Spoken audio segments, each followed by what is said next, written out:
I said we can't have. Okay. All right. In two things at a time. Now I think we're live and we're on the air. So welcome everybody here. Welcome everybody out there. Welcome to Chester County Beekeepers Association. We're going to get started first by welcoming new members. Are there any new members here today? I thought so because I don't remember seeing you ever before. What is your name? Megan Magori. And where do you keep bees or going to be? Well, I have an acre over near Chester County Hospital, which is mostly behind my house, and it's fenced and very private. It was a foreclosure, so it has, I don't use chemicals or anything, which is really nice. There's all kinds of flowering things, and most of it I leave, most of it. And I have chickens as well. So I got my first package 3 weeks ago, and I just picked up my second one this morning, estimating. So not the best day to put them in, but I'll have two. Before I follow up with you, let me just ask, is there anybody else that's new here? Okay, let me follow up with you. As a new beekeeper, and I speak from experience here, as a new beekeeper, there are some things that we should consider and know. Did you do any education? Excellent. I've been like constantly reading online, did the Penn State online class, which is a good start. Yes. And then I just found more resources and more online classes from there, and I've taken a number. Have you done anything hands-on? No, and that's why I'm here. Yes. So we have a beginners program which probably has already started. I don't know if it's possible. I think it's in the middle of it. I just saw this on it the other day. We just did their second honestly class. Not had time to come to any classes until this is the first thing I've been able to attend. So Yeah. I've been busy till now. So the other thing that's made me think about some things as I suffer with a bad knee, and we all have some physical limitations, is that if you don't have bees yet and you're considering getting bees, please think about your physical capabilities. It is a lot of physical work. It is lifting, it is walking, it is moving, it is carrying. It is definitely a lot of work, and it is also standing outside in the heat, in a suit for extended periods of time. And I can't stand heat, so for some people it might be a lot.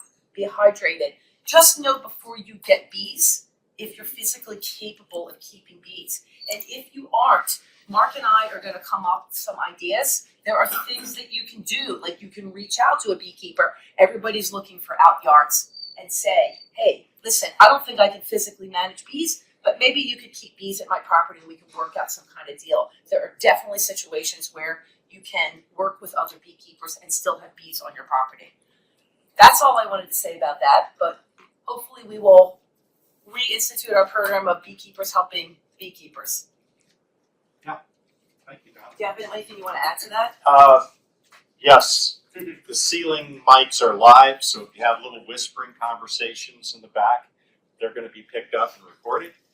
So yeah, there's my 7.5 minutes. So here we are, your officers. If you don't know who the officers are, there's at least the pictures. There's a couple of us in the room. Susie's off on vacation leave. She just left this morning, so she's not here. Chris. That picture of Chris is when he was 12. That would be wonderful. Thank God. Howard is here. I've seen him in the back. There we go.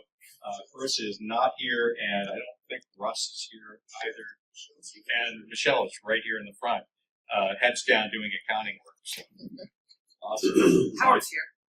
Yeah. Howard. Okay. Yeah, I pointed out Howard. And then Howard pointed out Michelle because it's out of the corner of my eye. And then our board members, we do have a couple of board members here today. I see George Watman in the back. Some guy named Mark is here somewhere. Let's see, is there anybody else? Chris, another 12-year-old member of the board. And Ed and Chris, Pat, no, they're not. Those folks aren't here, but those are our board members next. And committee leads.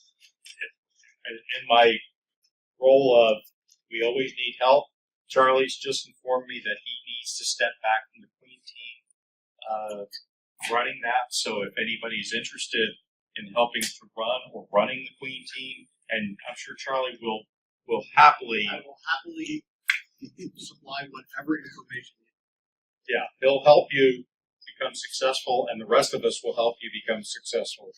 If you're interested in helping run the Queen team or and even helping out with the clean team would be.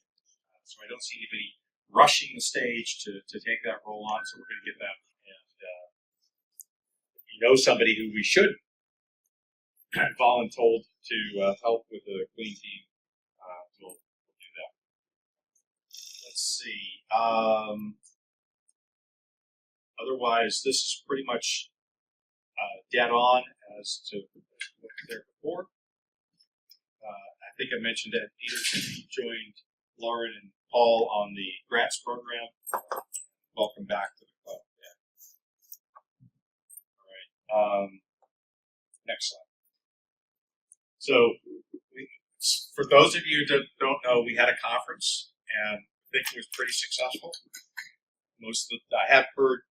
I've heard a couple of people that had given us some opportunities to excel and to improve, and we appreciate that. So if you've got some ideas of how they can be improved, let us know.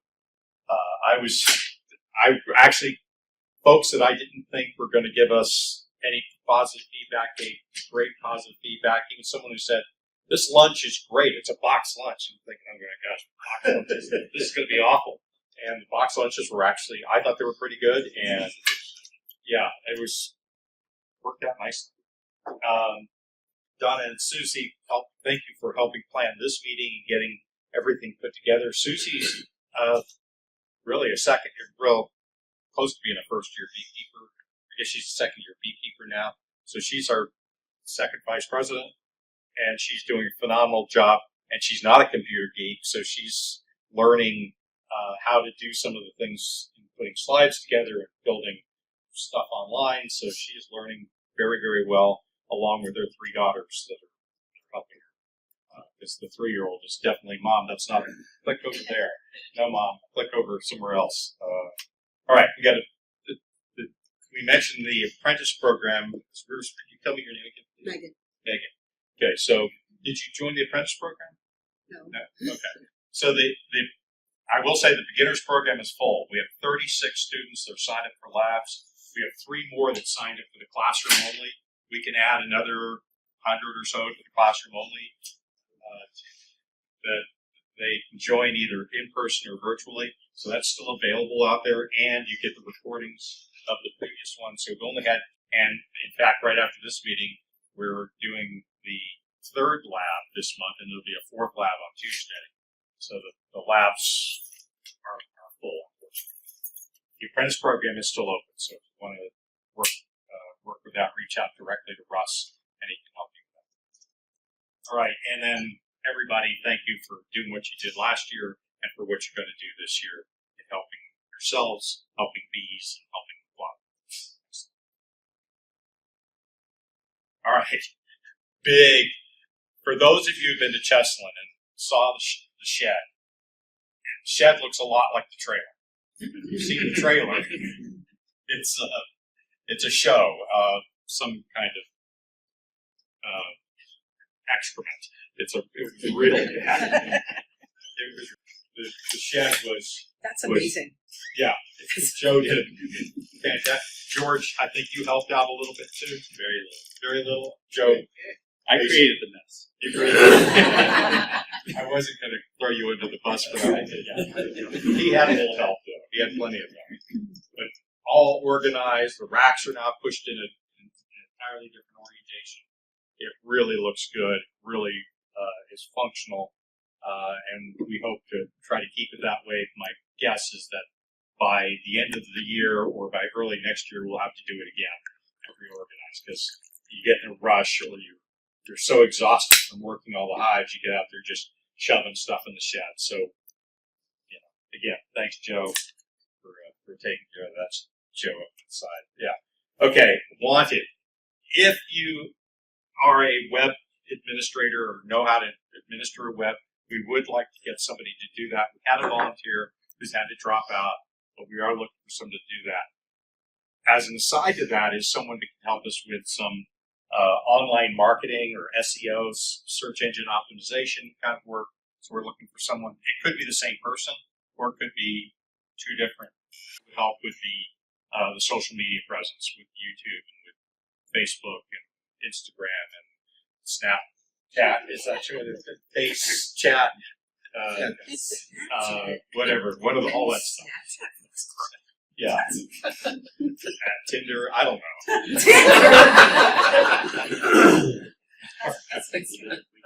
It's a whole different club, Mark. Young queen looking for strong drone. No, looking for strong drones. Yeah. Yeah. Okay, well, I'm also looking for a beginners course administrator. This is not somebody that needs to be it's somebody behind the scenes that is helping set it up, sending out the notifications. And we need people that, that you may not need to be up in front of an audience, but we need folks that are administering it, making sure that, the Hive tools are gotten, that the books are handed out, or the timing is set up, that sort of thing. So if you're interested in that regard, that's great. And then the biggest ask is we need conference committee for 2027 to be set up. Rather than waiting until December, we need to be doing it now, because as we were finding is we were reaching out to speakers and it's like, oh, I'm already booked. A lot of people were already booked, 12 months out. So we need to get that going. So if you're interested in that, please reach me or you can reach out to Chris. Next month's meeting will not be here. Next month's meeting will be at George's house in the front yard. Somewhere. Maybe in the backyard. It won't be in the barn. And it's in could be. And it's in conjunction with the plant sale. So that's going to be an interesting thing. It'll be a talk from someone at Longwood Gardens, I believe. I think Sheena said that she's got, I forget what the woman's name is, but she's got somebody from Longwood Gardens. But she's not talking about Longwood Gardens, she's talking about native plants. Native plants, yes, exactly. Thank you. We're trying to save people extra driving, right? To just sort of like have the plants in the meeting at the same spot and make these. The plants are terrific this year. They really look great. So probably in the next week or two, I would think. So the problem, just so that you understand kind of how the sausage is made, you have to go out onto the storefront for each plant type that you're selling and create it and then build an inventory. And there's just, it's not like, oh, click, click, click, and you're done. Click, click, click, and you're done. No, it's like a 5 or 10 minute experience doing them, which means by the time you're down to the 14th plant, your brain is fried. And then you forget what you're doing, and then you take a break, and you come back, and you have to learn it again. So it's rough. Thank you for someone for Yvonne. You brought what is that again? Apple breakfast casserole is in the crock pot in the back. Thank you, Michelle, for bringing the donuts. Unfortunately, we didn't get coffee, so sorry. There's a couple pieces of banana cake back there. Banana cake back there as well. Please Awesome. take it so I don't eat it. Yeah. All right. And if you have topics that you want us to cover at a meeting, please let Donna or Susie know what it is. Is it a guest speaker? Is it a specific topic? Let them know, and we'll work on setting that up. Oh, I'm sorry. Go back one. Oh yeah. If you want to volunteer, you can just hit that QR code. Volunteer to bring foods. Bring coffee and water. All right, next. Joe, did you say you brought some water? There's some water there? No. Oh, No, I have water in my truck. Yeah? Yeah, does anybody want water? I'll go grab it. All right. Thank you. So just a couple of the events coming up. The PSBA summer picnic and the field day. So they're combining two things. The picnic is like a couple of hours on Saturday. Penn State, Robin Underwood, is doing a field day with lots of different stations and lots of different learnings. I know I'm going to be doing wax candles and wax and rolling on wax frames and that sort of thing. But there's a lot of different folks that are setting up different stations, going into hives. They've even may even do some artificial insemination. They may do drone call. I don't know what they're going to do, but there's a lot of stuff that's going to be happening, and that'll be Saturday afternoon and Sunday. So it's a pretty neat thing, and it's up near State College, the Ag Progress Fairgrounds. So if you're interested, keep an eye out. We'll put the word, put a sign up link. We have a lot of stuff on our event schedule that's coming up. Chuck, why don't you come up here for a second? I'm going to have Chuck talk about the VA Hives program we've got running. Yes, so we had an opportunity to support a program called Therapeutic Beekeeping for Veterans. It goes with VA. They have an in-place program called Hives, and it's therapeutic beekeeping for veterans. So this whole project's taken about 2 years. We're dealing with federal government, so there's a lot of paperwork, MOUs, risk assessments, vetting. We finally got through all of that. That's the good news. We had some online classes we just completed, and we're going to be starting Hive site activities this coming Monday. The bad news is because it took so long, 2 years, we lost a couple volunteers in the process. But we still are in need of a couple, 3 volunteers. If you're interested, come see me, and we'll get you hooked up. What are they doing, Chuck? It's like a beginner's course. Beginner's beekeeping 101. We're guys out here, and we've got a wonderful class. We've got I think 6 volunteers so far. We really need about 8 or 9, so we need a couple, 3 more. George is going to have his keeper's hive there. We've got a couple of Langstroths, and you just need people to come here and help. Just to supervise, show them how to read a frame, safety, proper use, how to light a smoker, how to use a hive tool, basic beekeeping.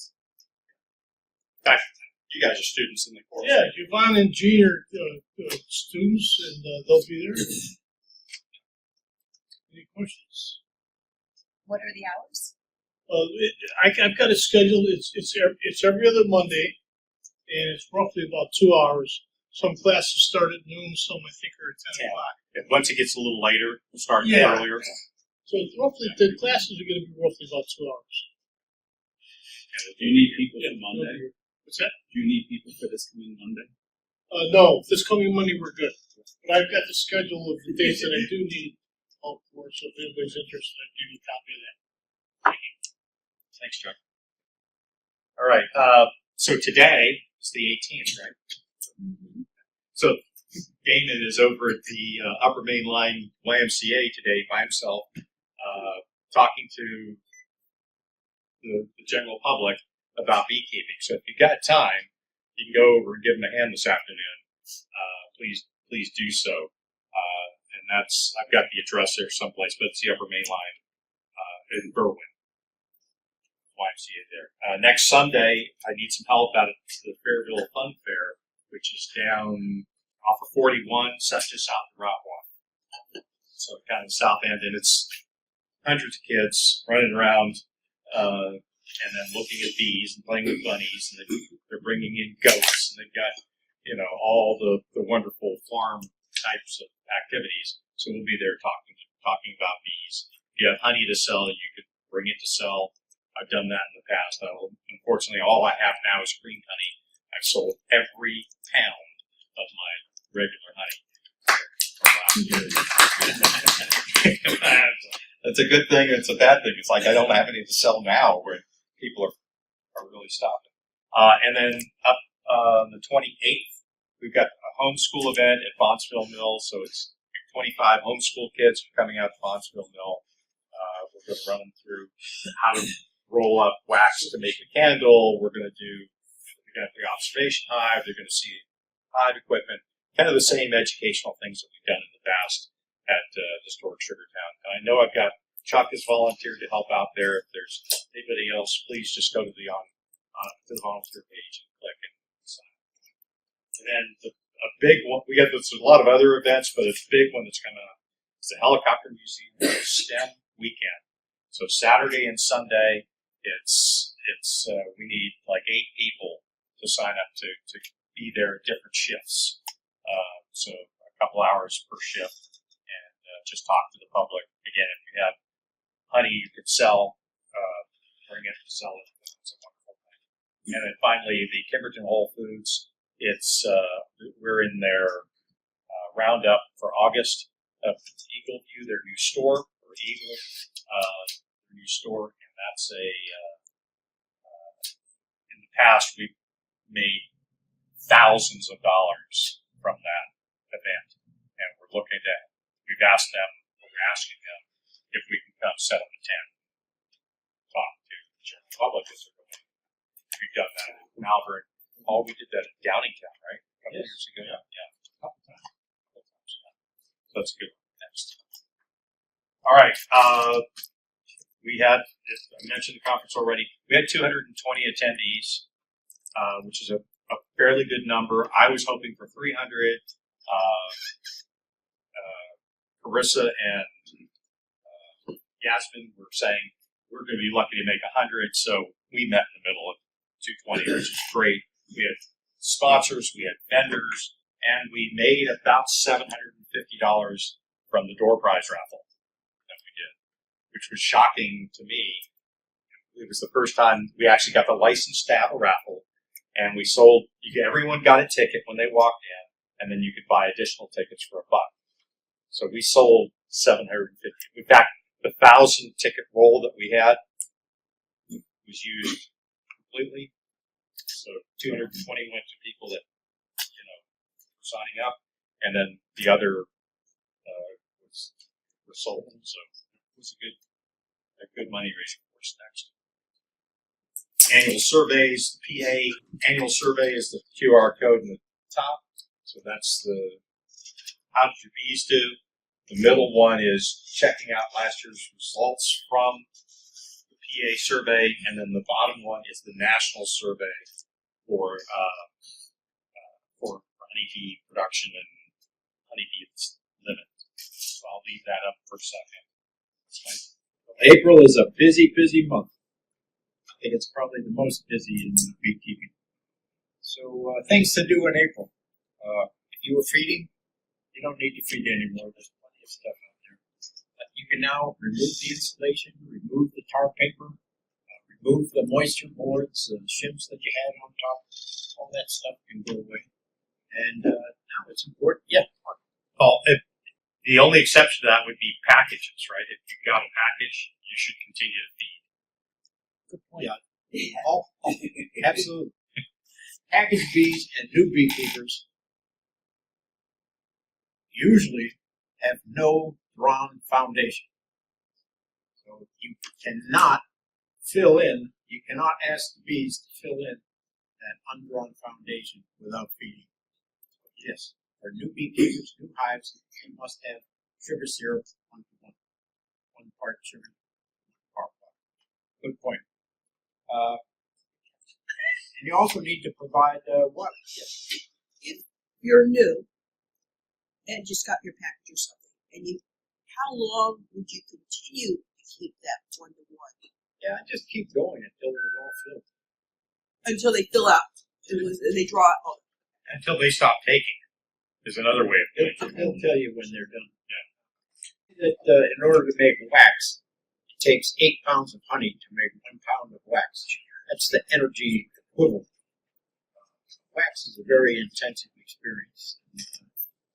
They produce a lot of it. They draw all that's on the foundation, but they make more with their wax glands in the abdomen. It takes a lot of work. And not all bees do it. They will have different classes of bees. It's rough on them. So they sure need the honey. I like to provide water if you're not near a real convenient water source. I like to provide water in a quart jar with a Boardman feeder. So a Boardman feeder is about this big, and it holds like a mason jar lid. And you can buy the perforated lids where you can punch around with a nail. And just fill that with water, put it in the front entrance. It saves them a trip, and they'll appreciate it. It's important now to equalize brood numbers per hive. So if you have 6 hives and one is chunking out 6 frames of sealed brood every week, and the other one has got 1, well, you better take 3 from one and give it to the other. So spread the wealth. You want all the hives to come up equally. that will prevent robbing in the future, because if the bees don't have enough resources, they'll try to steal from their neighbors. So it's important to equalize, and I've done that. I had a nuke that was struggling. This was like 3 weeks ago. I had a hive that had an awful lot of brood. I just took 3 frames and gave it to the nuke. The nuke said, "Thank you very much." And the other hive didn't bat an eye, and they got 6 frames the next week. So equalize the brood numbers throughout your apiary. People used to say when apple blossoms are open, dandelions are open, time to add sugars. Now's the time to add a sugar, or at least one of them. And then every week you can probably add another sugar, because we're going to get cold, so that will slow things down a little bit. But this is the season. They're going to make a lot of, going to be bringing in a lot of nectar, making a lot of honey, and making a lot of brood. And this tends to congest the hive. And the queen doesn't like it if she can't find an easy place to lay eggs. So we'll talk about that in a minute.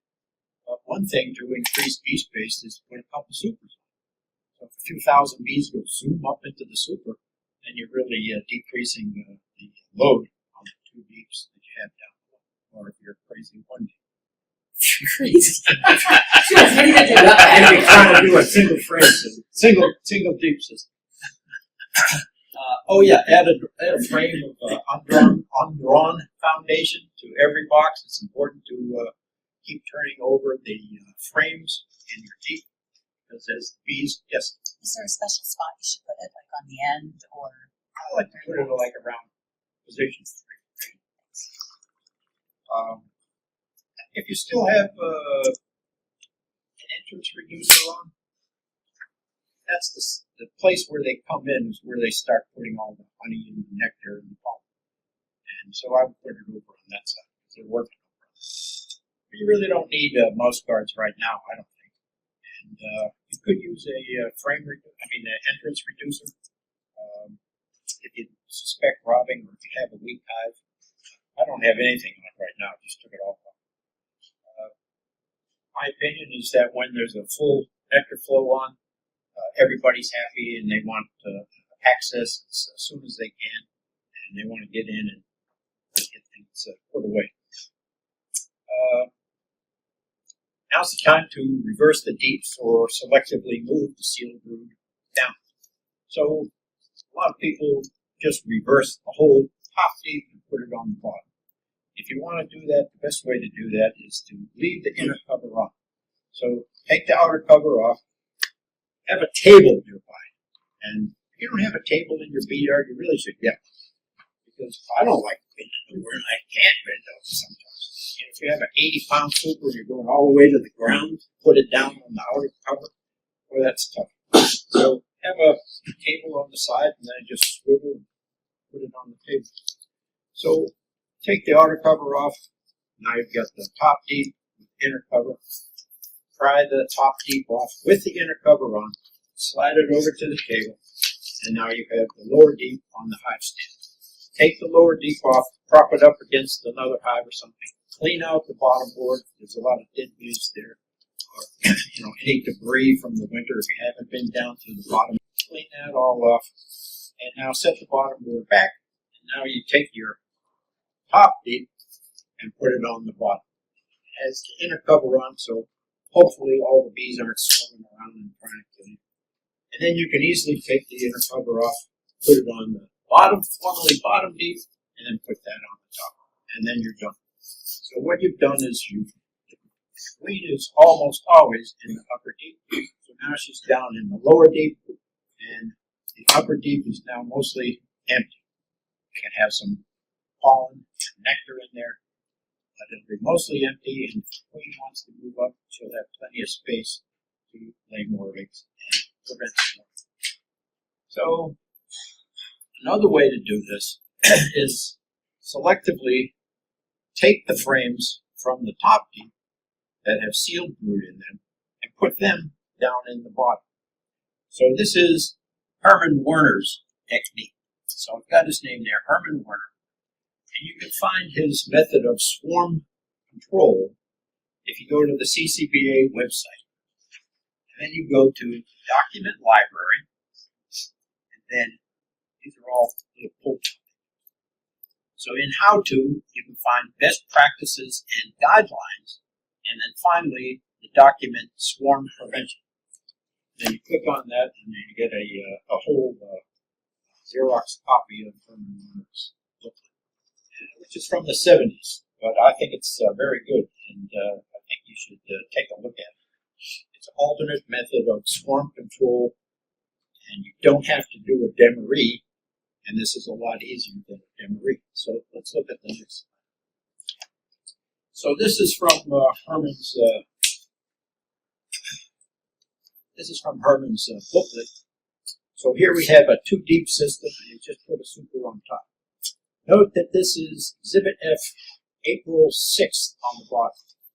It's the close of the 3rd visit. So he's already been in there 3 times, and it's only April 6th. So in March, he starts the process of capturing the sealed brood and moving it down. So the idea is the queen likes to build up, and if you take the sealed brood and put it in the center of the bottom deep, and then replace it with empties in the top deep, she's always going to have room to lay more eggs.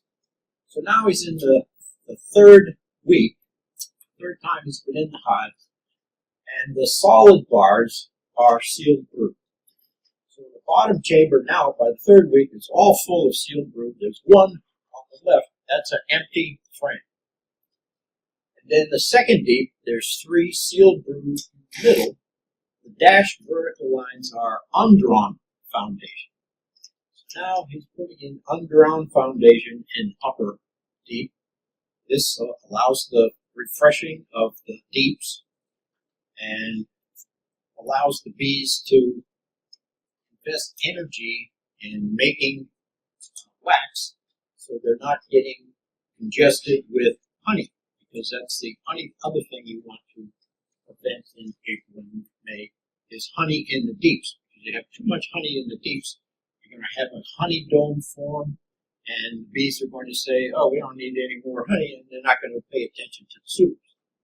So have the undrawn foundation in there in the 2nd deep, and there's drawn foundation but empty, and then on frames 10 and 18 there, that's honey. So it's either new honey or leftover honey from the year before. So it's got honey on the outside, and then open foundation, and then undrawn foundation, and then in the middle, 7, 8, 9, it's 3 more sealed brood.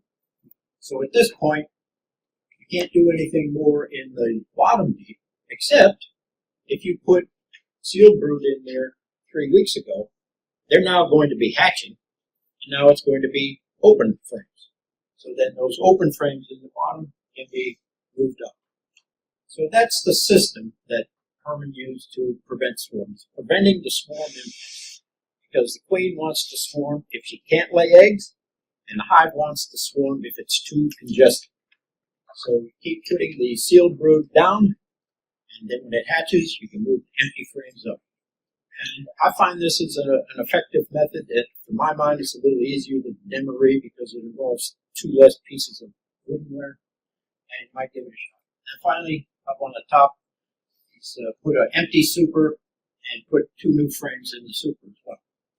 And if the bees are, they're not going to make as much honey if they're busy making foundation, because I just told you it takes 8 pounds of honey to make a pound of wax.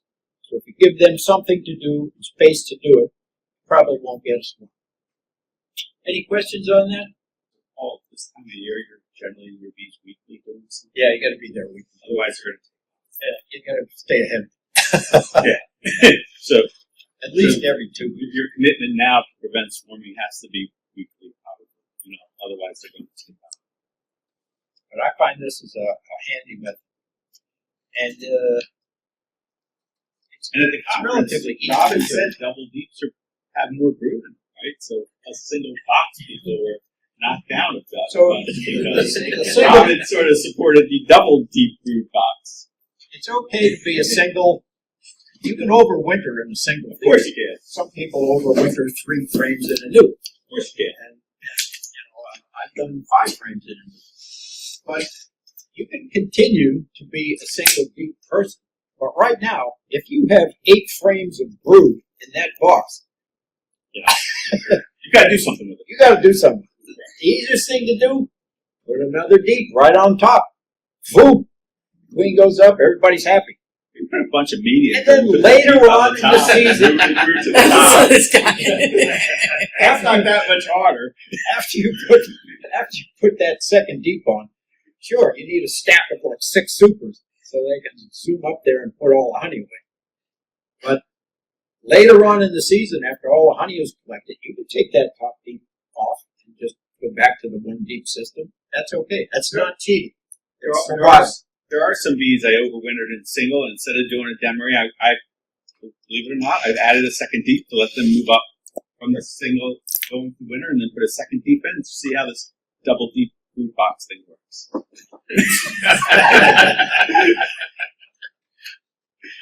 That's part of cowboy beekeeping. Do whatever the hell you want. See how it works out. That's about everything I said. But whatever you do, you have to be in there weekly this time of year. Can I have the next slide? Hey, just a question. Yeah. Excluders. When you put them on? I'll put them on now. As soon as you put a super on, you need these. I mean, I didn't see excluder on the dance. Curious if you had a different. He puts it between his 2 deeps, and then he runs. He's putting it, but I assume your super's going above your second deep, right? As in, when Herman puts that first super on, puts a queen excluder. I've tried it sometimes without a queen excluder because some people say the queen excluder is a honey excluder. They don't like the barrier, so they don't go up as easily into the super. And to a limited extent, I've seen that. And I think it depends on the type of queen excluder you have. So I've used the flat, it's probably only 1/8 of an inch thick plastic grid. That is too tight. Next best is a metal grid, which gives them a little more space, but that's probably only 1/4 of an inch. So I like the wooden frame. It's a 1/2 inch all the way around with a metal grid. So that's a little more space, and I think that's better for honey production. How? I would put 2 supers on at the same time on top of the queen excluder. And put the top super back a little bit so there's a gap. Yeah. The bees can go directly in and out of the queen super. Yeah, thank you. Oh, you have a So question? that's part of my, just a second, that's part of my ventilate recommendation.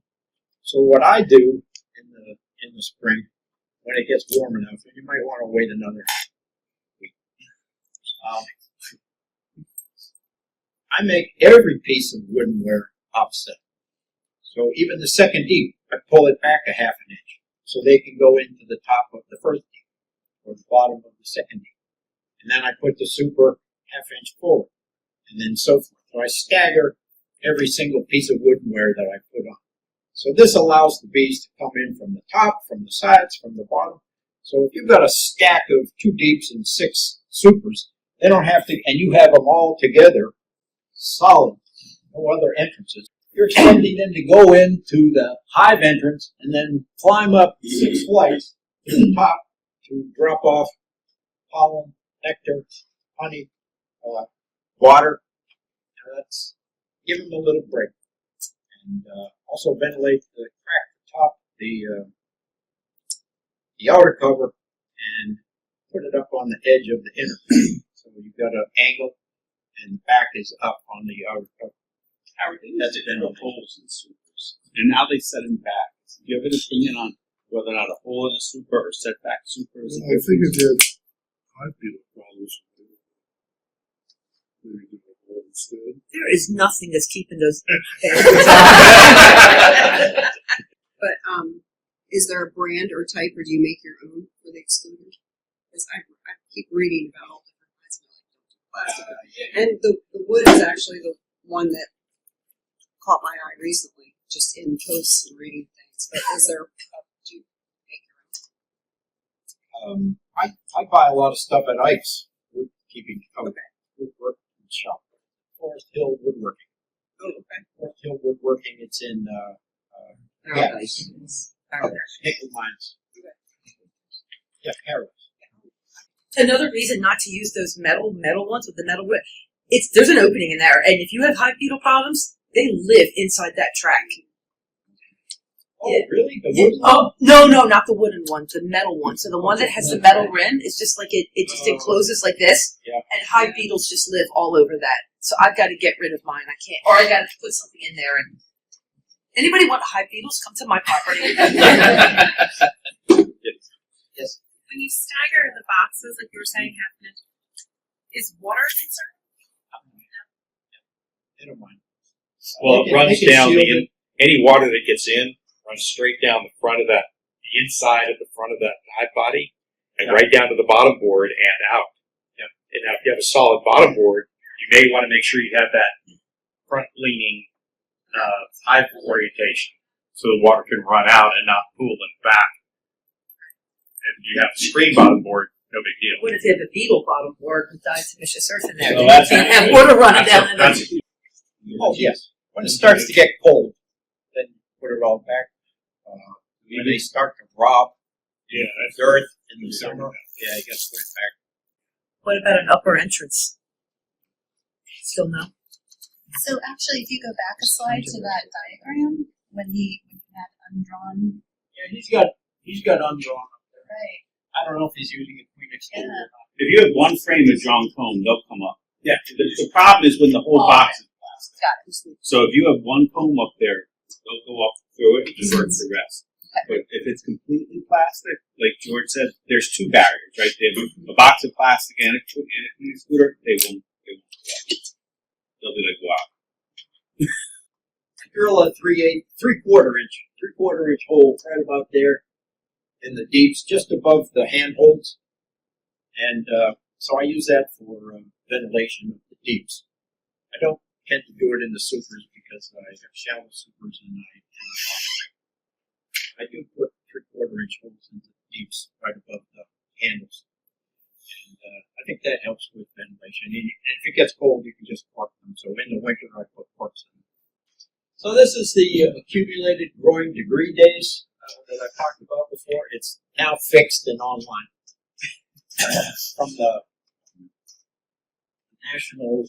USA National Phenology Network, USANPN.org. You can ask for visual print this out. And it goes by zip code. So you enter your zip code and then get these displays. Black line is 30-year average.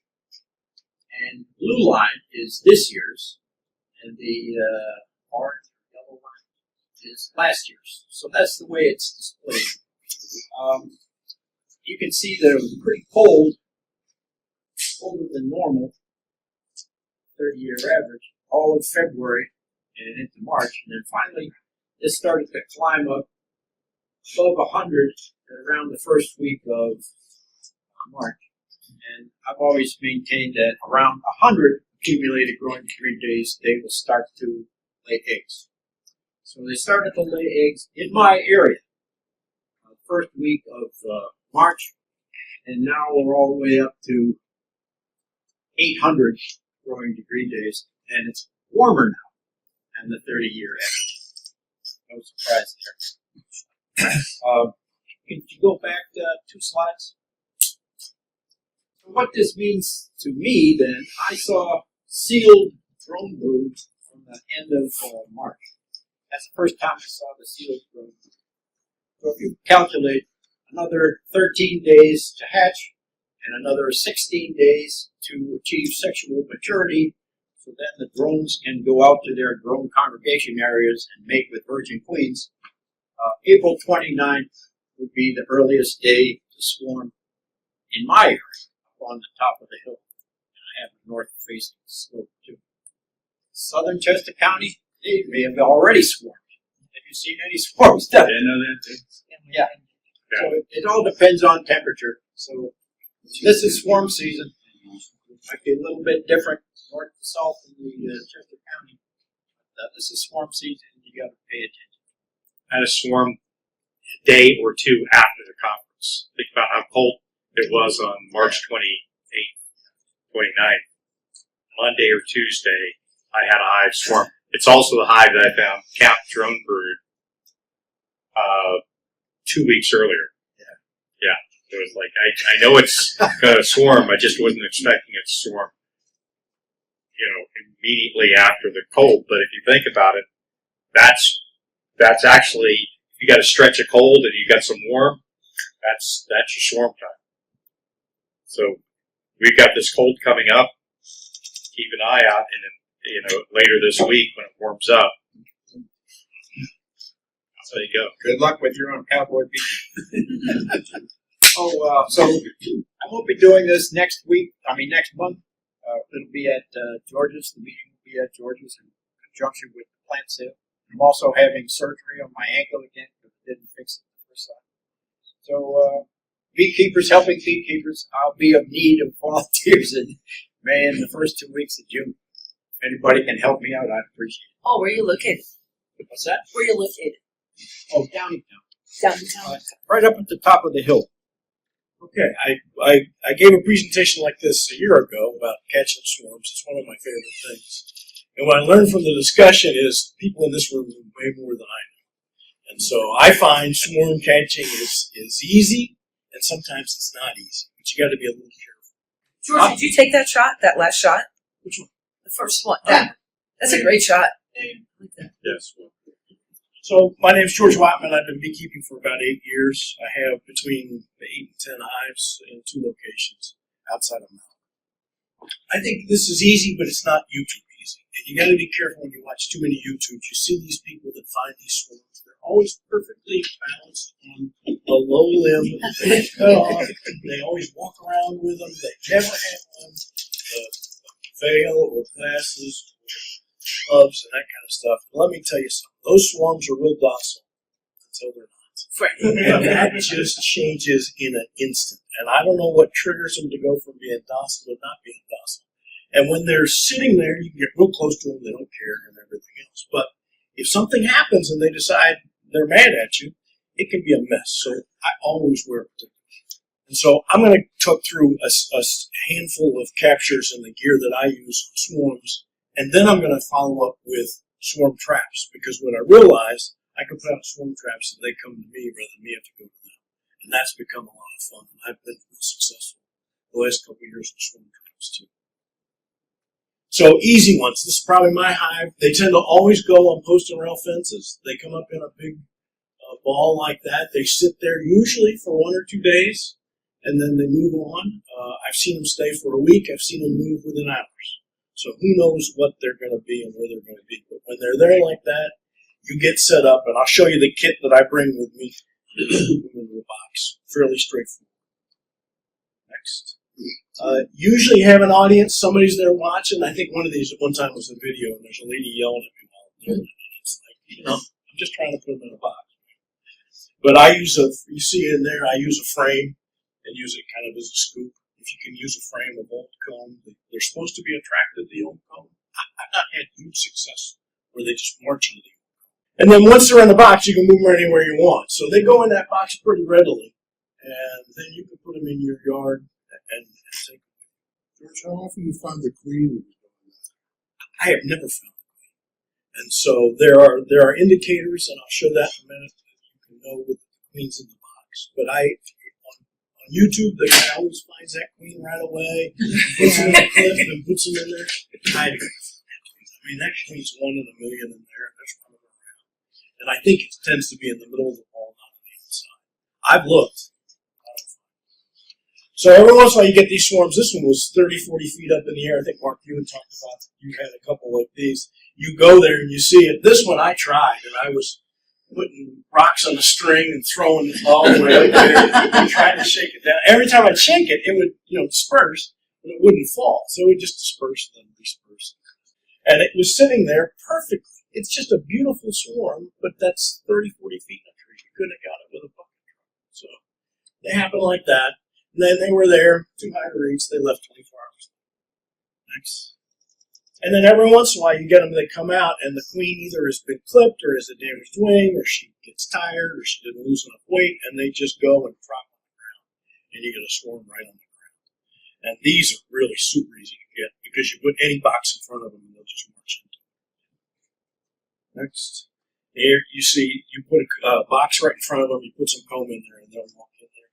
If you look here, this little guy. So when they sit there and put their butt up in the air and start fanning, you know that queen's in that box because they are telling the other bees this is where we go. So I've got a couple of slides. You see more and more of them like this. And that butt goes in the air and they're fanning. That queen's in that box and that's how they go. It's called the Nasanoff gland that they have that they indicate.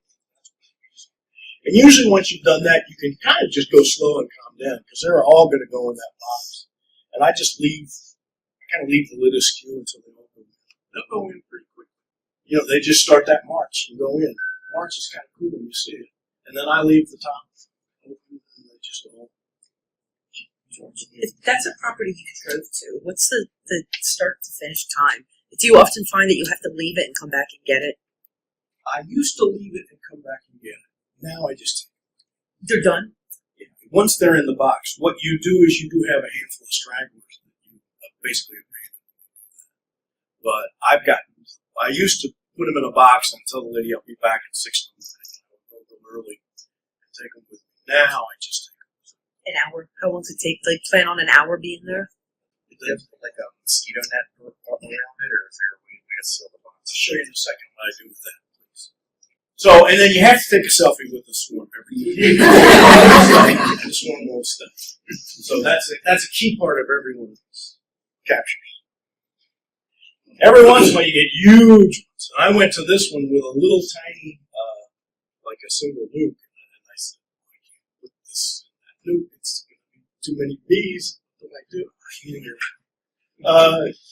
So I found a big cardboard box, and so it's one of those chewy boxes, and I just took that thing out, shook the whole thing in the box, closed the flap on the box, they stayed in the box, and then I drove to the yard, and I had an empty box, an empty frame, and I just pour it in, you just dump it down in, you just pour it, and they go in, and you know, they set themselves up in the air again, but pretty soon, that queen's in there, and all go with it. And then you take a selfie.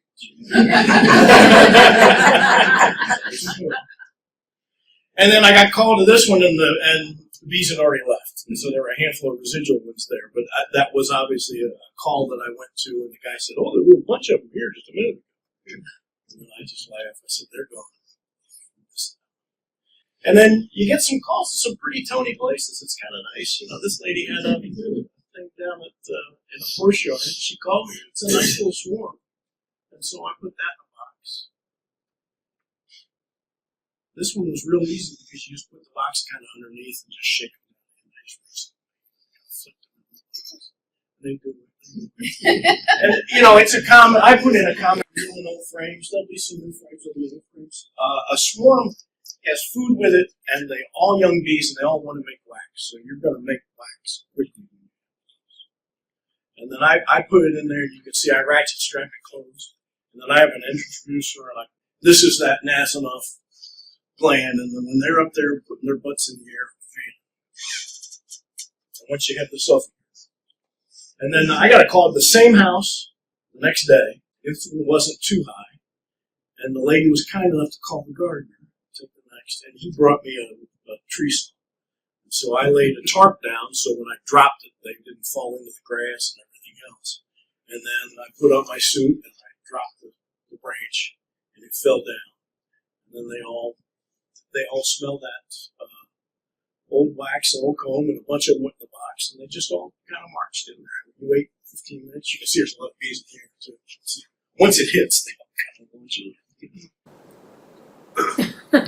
And then this is, you know, you have to wear your PPE. You have to wear your personal protective equipment when you're moving it into the box. But when it's sitting there all tight together, it doesn't care. It's just sitting there. And usually they've sent scouts out. They're not flying around. There's nothing in the air. They're all just there. So they're fine. So I got a call one evening, and you got to go back. And this one, again, easy to drop into a box and go in. And this one, I ended up moving just from there, just to the. I think that was probably nicer. Okay. This one, in the summer, sometimes you get really, really little swarms. This thing was tiny. This was the size of a softball or something. And it was at a horse farm. This is when you and I talked about it. A lady had a riding yard, and she wanted those bees gone. She had kids coming to see their horses and everything else. Go to the next place. She wanted that thing out of there, and I just shook it in that box. And this is kind of when I started. She wanted them out of that area immediately. And I said, well, I'll come get it tomorrow. And she said, no, that's just completely unacceptable. You have to take it now. And so that's when I learned this whole trick of putting a strap around it. And then you can see I put an introducer and put tape on there. Now, you got to be careful they don't get too hot in there. It's in the trunk of a car. I didn't have to go but 2 or 3 miles to get home. And so it was pretty easy to do. But you can see I have my gloves and my veil and all that stuff too. When I go, that's what I take with me. I take usually a 5-frame nuke box, and I've learned to take 2 because sometimes you get big swarms and they're too much for 1 box. But normally a swarm's going to fit into a 1 5-frame box. I put drone comb and a couple of empty frames in there. I ratchet strap an introducer gaffer tape to close it off. Pruning shears is nice because if you get the ones that are on a branch and you can cut the branch and drop in, it's nice. I usually bring a saw and a tarp and a dustpan for that. I brought a string and a weight to try to throw in. And I like the 7mm nitro gloves when I'm doing this because you have much more hand feel. You can kind of pull in there and everything else. And then a queen clip maybe. That goes back to Howard, your question. I've never found I have a queen clip in my pocket in my veil, but anyway, I've never found it. So, and then other ways to catch them if you don't have that with you. You can do a cardboard box like you saw. You can do a nuke box. You can just do a 5-gallon bucket with a thing of comb in there. And then these mesh laundry baskets seem to be popular. That you just dump into that mesh laundry basket, zip it closed, take it home, and then you have to transfer this. But it's pretty easy to put them into anything.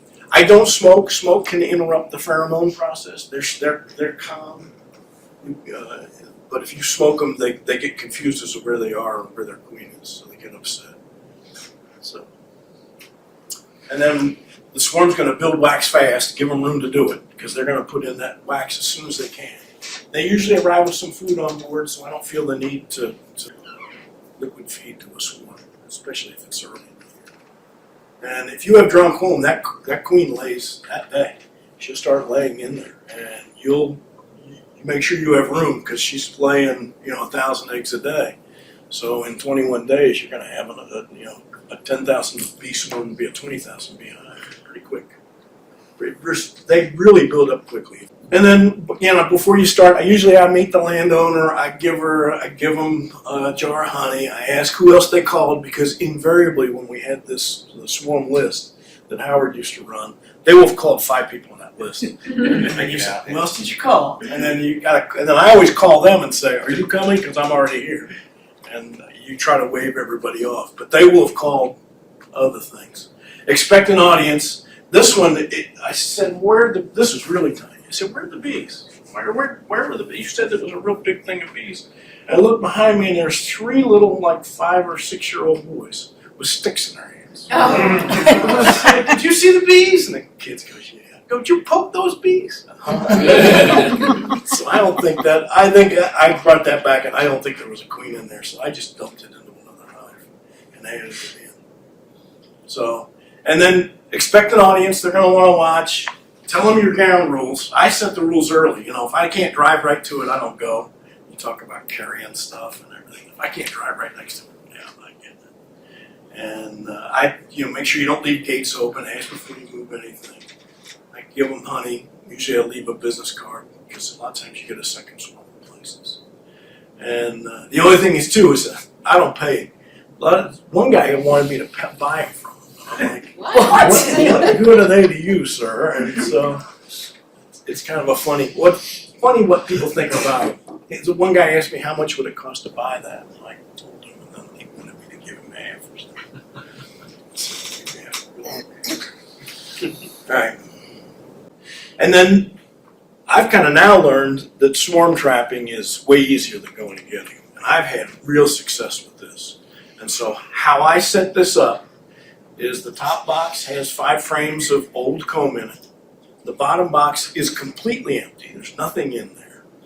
And then I have it's a complete hive setup, right? There's a bottom board, there's a top cover, there's an inner cover, and then I ratchet that together as a unit. And then I put that, you can see this is on a post and rail fence. I put that and ratchet it to a fence. And I use, you can see a Q-tip. I put swarm lure on a Q-tip. And then there's an entrance here too. I smear it around there, I smear it around here, then I take that and shove it in there. And I've had great success in catching swarms. And they're not my bees because I don't have bees at my house, and this is at the end of my driveway. And it's really cool because you see the scout bees come and investigate it. You'll see 10 or 12 bees, then you see a couple hundred bees. And then you'll think the swarm's there because there's lots of bees, and then the swarm comes. And when it comes, it's just deafening, and they all come. And they all can't go in the hole fast enough, so they just cover the outside of the box. And it's pretty cool if you ever see it happen. It's just a lot of fun to see.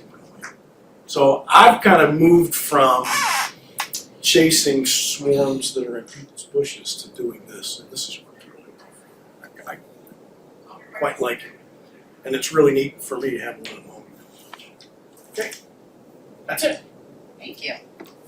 Yes. When you're going out to the location, do you have frames in the box already? Yeah, Like 1 or 2 or something? Yeah, I basically set up that single loop kit with frames in it, Okay. and I actually have it in the garage, and I have it all ratcheted together so I can take it out whenever I go. So I kind of pre-kit this thing before I go. That was great, George. Before the bees leave, you know, they engorge themselves with honey, right? So they're full because they have to draw wax. So they're all wet, honestly, because they're full of honey. And you just have to be careful about, because I've had this happen once. And I felt really bad. It's like you strap them up, and you don't have enough ventilation, and then you put them somewhere that's too warm. They'll cook really quick. So just you gotta make sure that if you don't have any ventilation on your box, you gotta make sure they're cool. You got to get them somewhere and open them up quick, because it doesn't take long for a big swarm to basically just regurgitate in a closed environment and basically drown. They just, you know. Would you want to put like a couple ice packs on? No, not ice packs. You know, just cool. Like what I did is I had a big swarm. I had a box that didn't have enough ventilation because didn't have my usual equipment, and I got them home and I put them down as I was setting up the spot, and I put them in a warm, you know, not thinking, I put them in a warm location. Put them in the sun, yeah. Yeah, and I went back and opened them up, and half of them were cooked already because of, and it wasn't that long. It was only an hour or so, but it was in the wrong location. So just if you have a dedicated swarm box, you could drill a hole and put some, and put some screen in it, and then you don't have to worry about it. You know? A couple questions. One on your swarm box. When you put the frames of drawn comb in there, the old ones, have you had any trouble with wax moth or anything like that? I treat all my unused comb with this B-Certan, which is biologic. Yeah. And so I've treated it every fall in there. And so the stuff that's in there had been treated months ago. So Gotcha. no, So it wasn't any problem. And then a quick question about the swarms that you have gotten. Have you done? Do you worry about mites and diseases, or how do you handle it? I don't worry about it. I mean, it is some people that want to be real hygienic with it don't want to bring a swarm to their own apiary. I think it's bees in Chester County. They've been treated for the most part. They'll have mites. I don't find it that I've not had a problem with disease. Gotcha. And I just do the standard treatment for mites that I go in there. So. I mean, you can't. They're broodless, right? So you can dribble them, or you can vaporize them when you get them if you'd like to clean them up. You know, so if you want to do that. Yeah, vaping's actually a really good option. You could even do a dribble. Yeah, I'd probably wait a little bit until they were established, right? Because they're still kind of flighty initially. So if you vaporize them on the same day, they may be like, "What the heck are you doing?" Which means that the oxalic dribble might be a really good solution because now you're giving them sugar water, and with a little bit of oxalic. The hive density in Chester County is probably one of the highest in the country. There are hives and swarms and bees available almost everywhere in Chester County. It's kind of daunting how many bees we keep. One other quick question. It's interesting where you located your hive trap. Did you try any other locations like elevated or anything? I've done the elevated ones. It's really tough to climb that ladder and try to balance that thing and take it back down because it gets heavy pretty fast. And I do try to face the box opening to the south, and I do. This is kind of out of the sun, so like that. And I always put one in my own bee yard too, at the other end of the field. So if my hive swarms, it's got a place to go. So I try to keep them there, and that has a water source nearby as well. Have you found the elevation affects any, or is it pretty much if you have everything set up right? The books will tell you it has to be 8 to 10 feet high, and it has to be facing south, has to be doing this other thing. I've had them swarm into empty boxes of my own apiary, so I've had it move from that hive to that hive. So I don't think the bees are reading the books. Yes, sir. Have you noticed in your bait hives, if you face them south, it's the only direction they will go? Every one of my bait hives, if they're faced any way other than south, nothing will get touched. Was that right? I just thought it was interesting. It's funny because I have them facing both directions, only because of the way it sets up. If you get a chance to think about it, I'd love It's to know. funny. I've got a lot of scouts on that one. I haven't got a swarm in there. I had it last year. I had it going the other way. Let's see. It's interesting. So mine is 8 to 10 feet in the air, and I've had some false alarms. I think they're in there, and you go through the trouble, get it down, open it, and there's like 3 bees.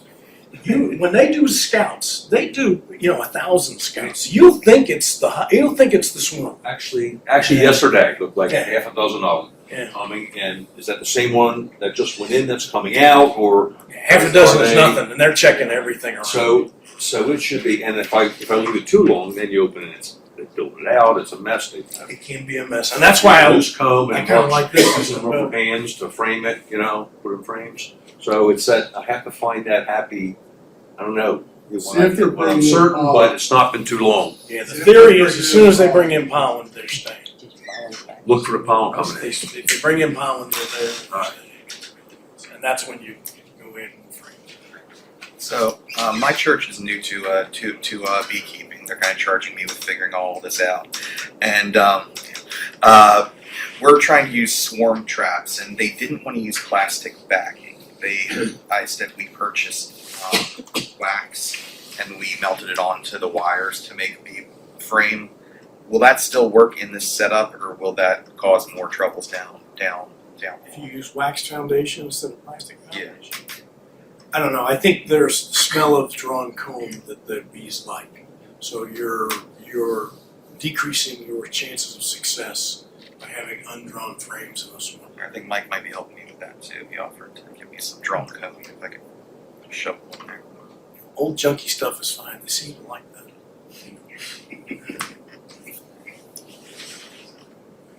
All right.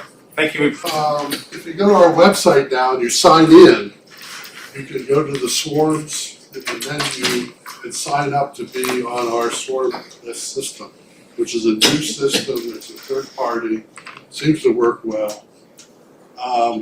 If you've already signed up, make sure that you're getting text notifications. Because now that our club is donated to this third party, we should get. I had to, for some reason, you didn't have to. I had to sign out, delete my account, and recreate it, and then I was signed in to get text. So check it. Obviously, you have to get a phone number to put in there under your account to make sure you get. It should be your phone number, and it should be on your cell phone. Otherwise, texts aren't going to work. Or you won't get them. Yeah, I know. It's shocking. Yeah. So anyway, if you have any questions, let me know. we've already had about 28 or 29 people sign up that are out there as members of the CCBA. We've already had, I think, somewhere around 25 reports come in. Only 2 of those have resulted so far in captured swarms. Most of them are either false alarms or gone or, whatever. Hornets, yeah, wasps. Who's on the leaderboard? Well, you obviously. But your data came in previously, so. So I mean, for this year, For this year, I'm not sure. me and George are going to have a competition. Starting in February, there's a group of us, Paul, so, who else is here from the planning committee? Eileen. There's like 8 of us that gather every Thursday morning and we start seeds and grow plants. And we've been doing this for years and we've been doing it since February. And we have, I don't know how many plants we have this year, maybe thousands of plants for the club. And we sell them at ridiculously cheap prices. And I think it's going to be the second Saturday of May, third Saturday, second Saturday of May, 8th of May. Second. That's Second. why it's our meeting. And please, come. You'll go on the website, buy the plants, show up to my house, attend the meeting, buy some plants. It's really terrific, So we have a great time doing it. Right, Paul? Maybe Paul keeps showing up. He's been doing it for years. Eileen's new this year. It's fun, right? Yeah. Sherry's there. Carla, Mark's wife, is there. Bill Scott is there. A lot of cool people are there, and we just grow lots of healthy plants. So what else should I say about the plant sale, guys? Paul, anything else you want to say about the plant sale? Is Sheena doing garden vegetables again? Yeah, we'll have garden vegetables. So we have some tomatoes and peppers and cucumbers. I got amazing lavender. The English lavender did phenomenally well. We have 7 trays times 18, 126 lavender plants that are amazing looking. Cardinal flower, a lot of native perennials too. You go to the store and they want $10 for a native perennial. I think Sheena will be selling them for $2 or $3 or something like that. So anyway, lots of fun. We're trying something new. I'm not sure if the meeting at my house in May is going to work or not. I'm just trying to save everybody extra driving all around, and we don't anyway. So it'll be fun. Details to follow. Yes, Charlie. George, do you have to only buy these on Club Express, or if you get there and you see things that? Yes, that's the idea.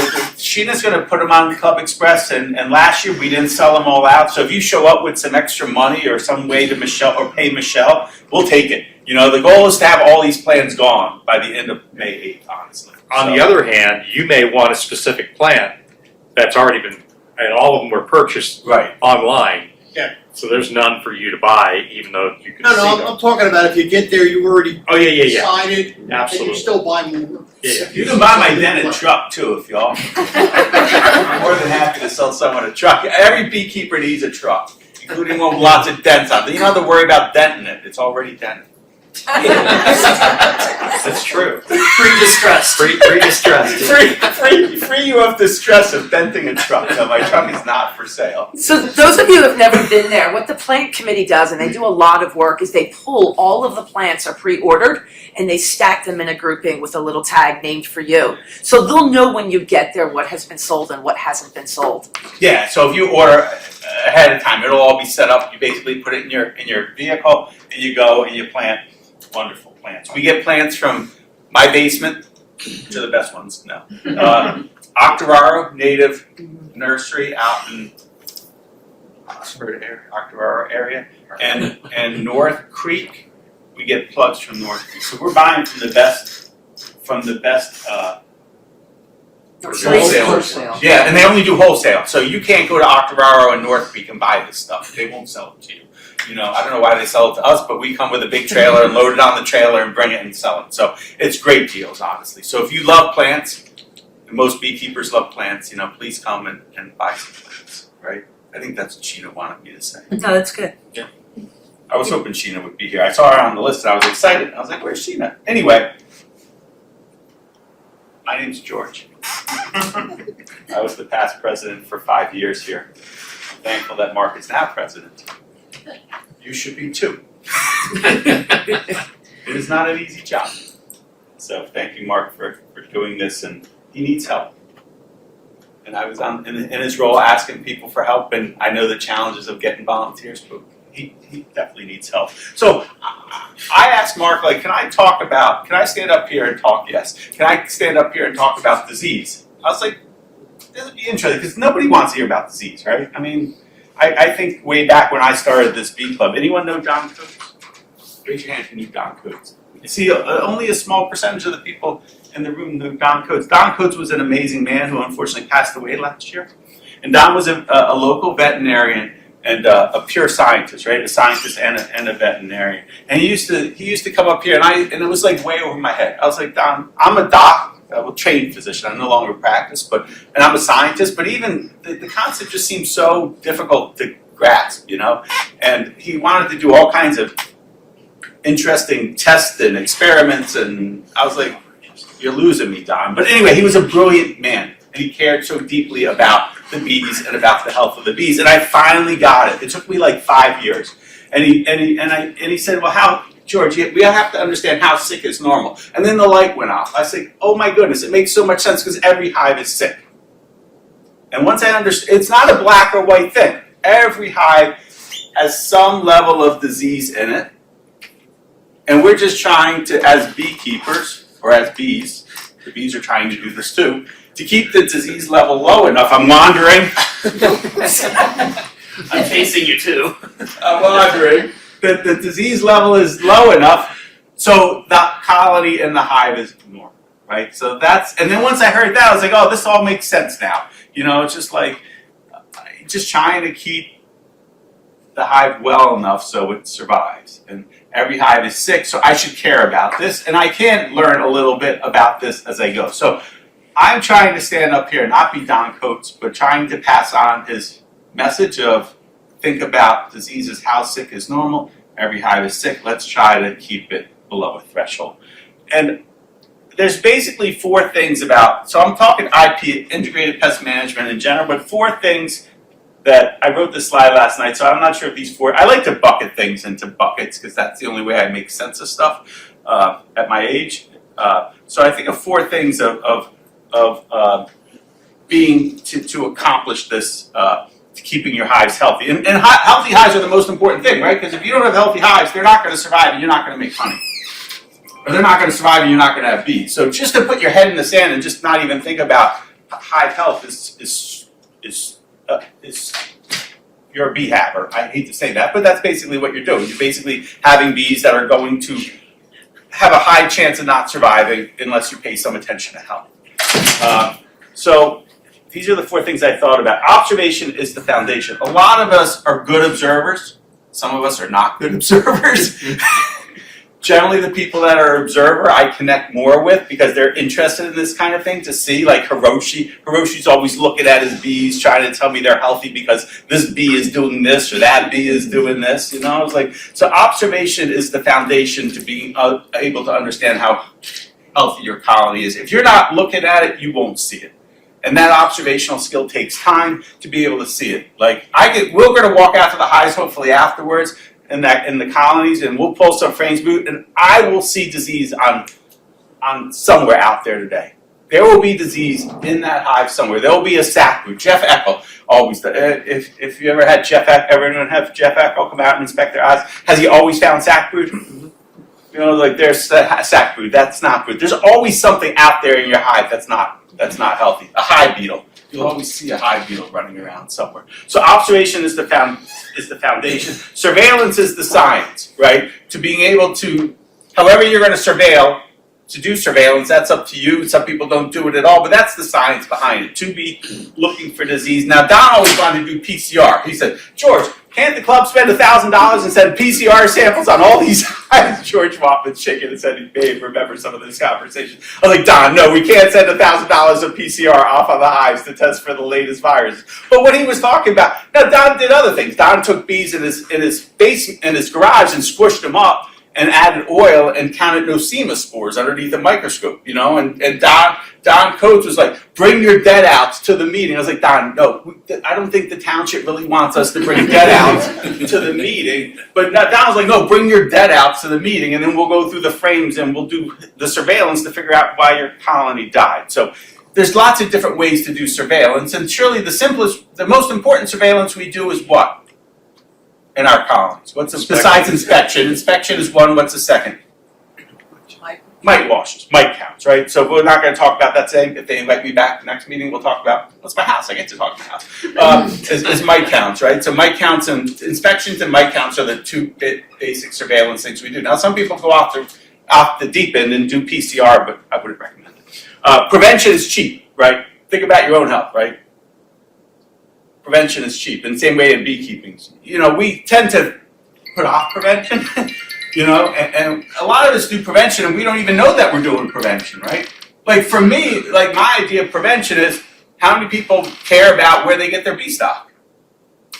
Oh my goodness, we got a lot to learn here. You definitely should care about where you get your bee stock, right? Like if you're not getting bee stock from Carol or from Michael Joe, I hear he has some nukes, or if that's not in your equation to find local bee stock that is surviving bee stock, you're not doing prevention right off the bat. You got to start with bees that have some traits. I assume Carol's picking something that, I hear your bees are okay. I assume there's got some traits that are healthy. But prevention is coming to meetings, like learning how to add, like Paul was saying, like add boxes when they need boxes, take boxes when they're small, put insulation on it. Like that's all stress reduction, right? Like that is all, you're doing prevention. You may not think like you're doing prevention, but you are, because you're reducing stress. And then last, this treatment is warranted sometimes. No offense to anybody who's a universal treater, because I was one and I'm trying to convert. That's not being very successful.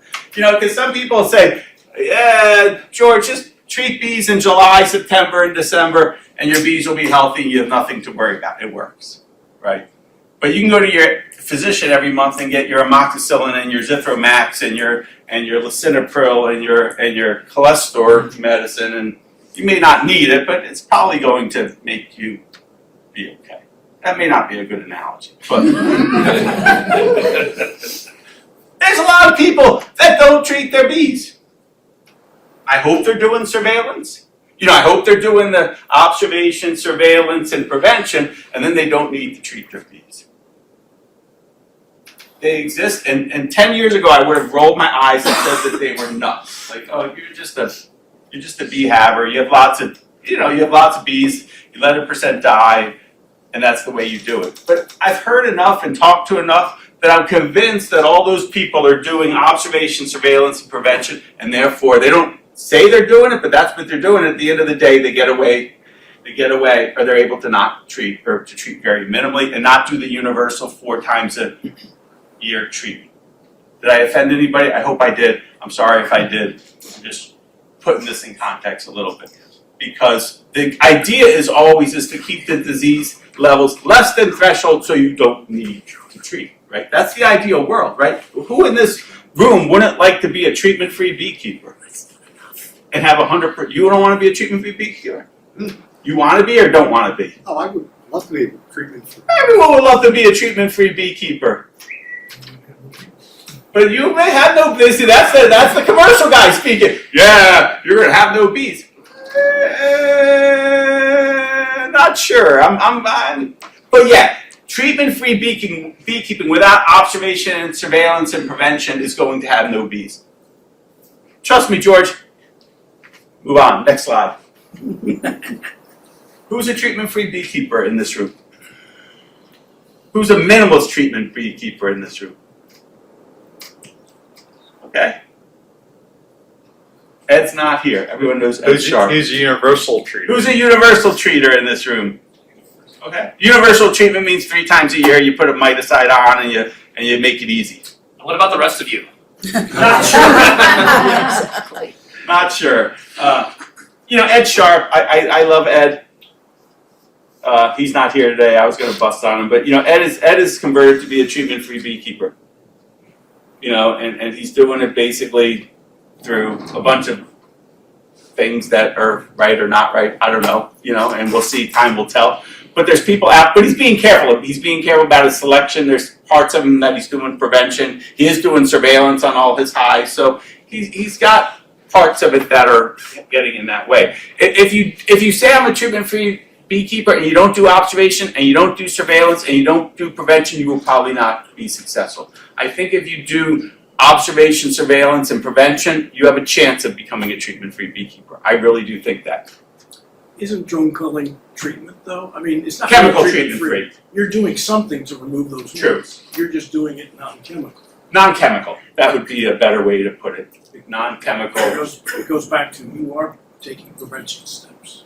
Yeah, more on the prevention side. You know, prevention, like what's the difference between prevention and intervention, right? Because prevention is somewhat intervention, right? I mean, you're doing something when you're doing preventative work, right? You go outside and you run.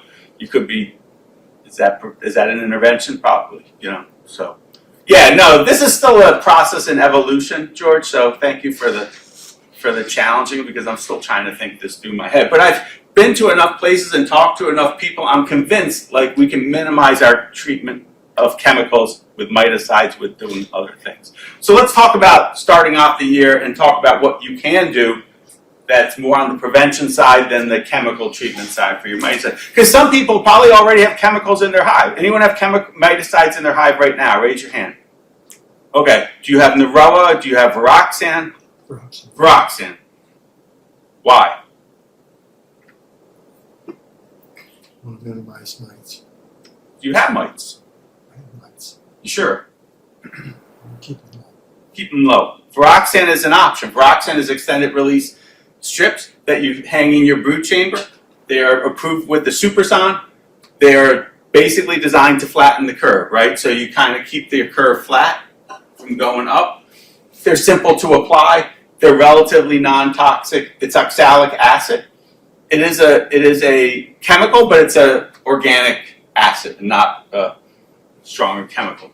It's a good option for this time of year and to try to keep your mite levels low, but it's a chemical. Anyone using Naroa? Naroa, the birth control for mites? I bought it, I didn't put it on. So this is Naroa is a mRNA technology. I should know how it works, but basically you feed it to your you feed it to your bees now, and somehow it makes the mites infertile. That was a very bad explanation. But you basically, it's a preventative chemical to manage mites. So you basically put it on the bottom board, they eat it, they put it in the brood nest, and then somehow it makes the mites infertile. Should know more. What else? So I'm going to talk a little bit, because I've talked enough already, about drone comb culling. It's an IPM method of removing mites from a colony without chemicals. And we know that, and Zach Lamas's research and other people's research has shown that mites prefer drone brood since more future females are made since the brood is capped an additional 3 days, right? Worker brood's capped for 21 days, drone brood's capped for 24 days. So there's an additional 3 days that the foundress mites can lay daughters and more mites can develop underneath the cappings, right? So you can get an additional 1.5, I don't know what that means, $1.5 coming out of drone brood than out of worker brood. So there's more reproduction going on in drone brood. Now, why else is there something scent-wise? How do the mites know this? Why do they choose to go into drone brood? They're in worker brood too, but they seem to have a preference for drone brood, especially early on. They get 3 generations in drones and 2 generations in workers. Right. So, and all colonies have drone brood in it, right? Generally, right? Now, in the trees, the bees can decide what comb to build, right? Because there's no frames, there's no foundation. They basically just build comb, right? They draw comb, and part of that comb is worker comb, and part of that comb is drone comb. Now, what do we do in our hives? We basically put in foundation, right, into our hives.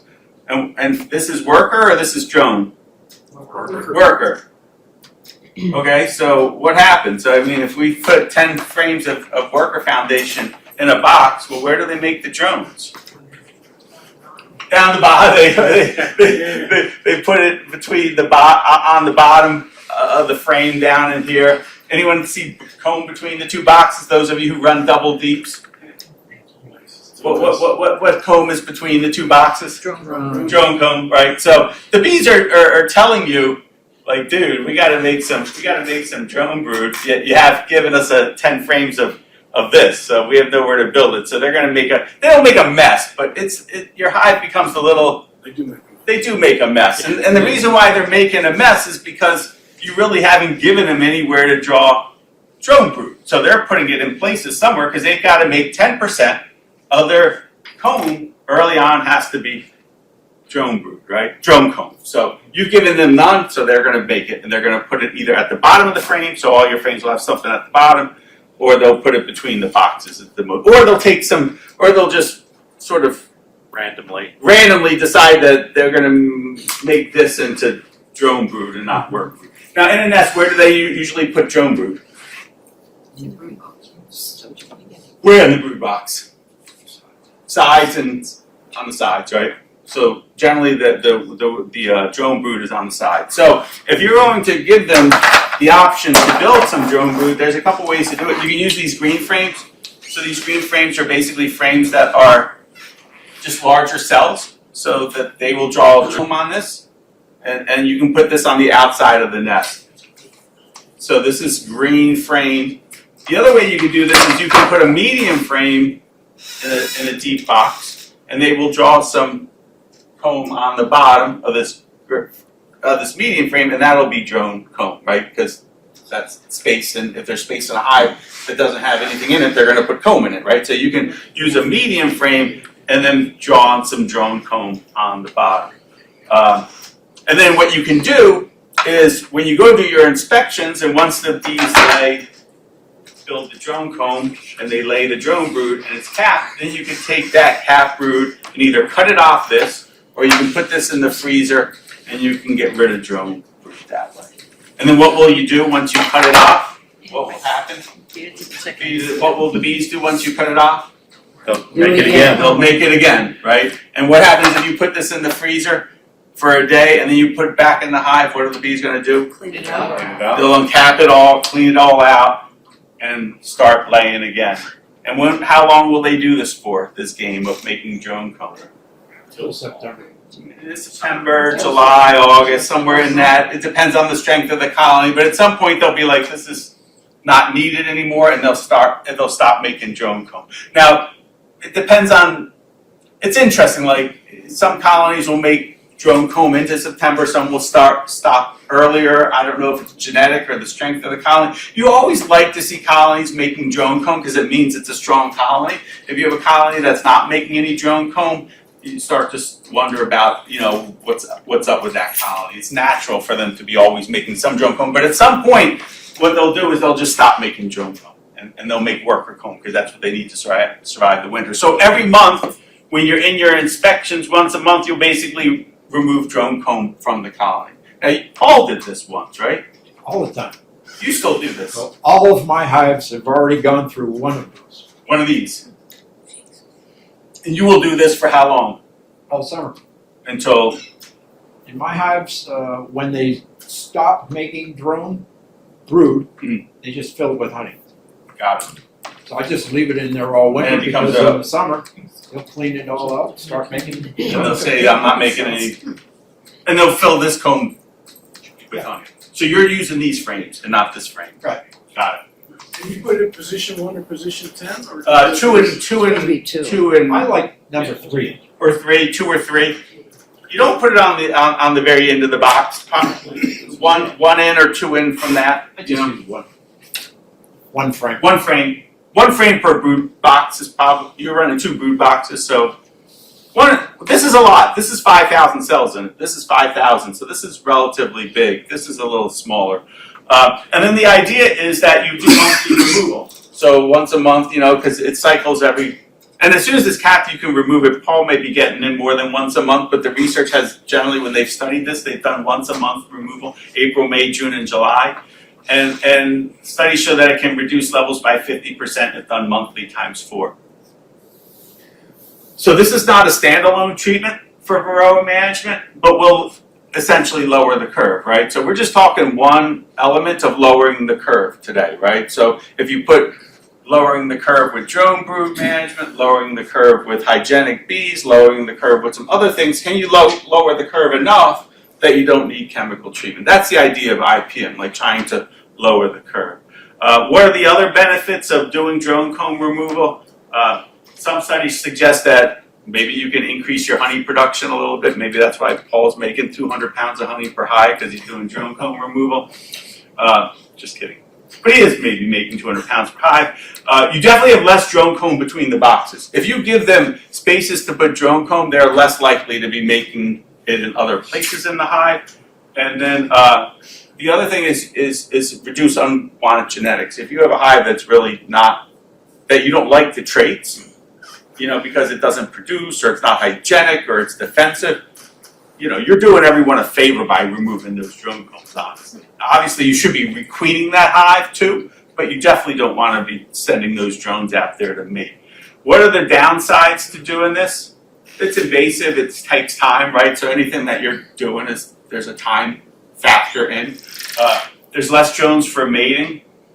If you use this green frame and you forget to take it out, then you open your hive, you're gonna see lots of drones in that hive, you know? So I don't know if that's a bad thing or a good thing, but you may get out of balance a little bit because initially they'll lay a lot of drones. And then I don't know if drones have an undetermined role in the hive, and if you're decreasing, anytime you mess with nature, you know, there could be a downside, and when you're doing drone culling, you're definitely decreasing the percent of drones that are in that hive, and is there a downside to that, to hive colony health? I'm not sure. So that's, I'll take a question. Do I have another slide? Probably not. Oh, here's another slide. Here's Mark. He uses medium frames, and he's going to show you how he uses a coffee can.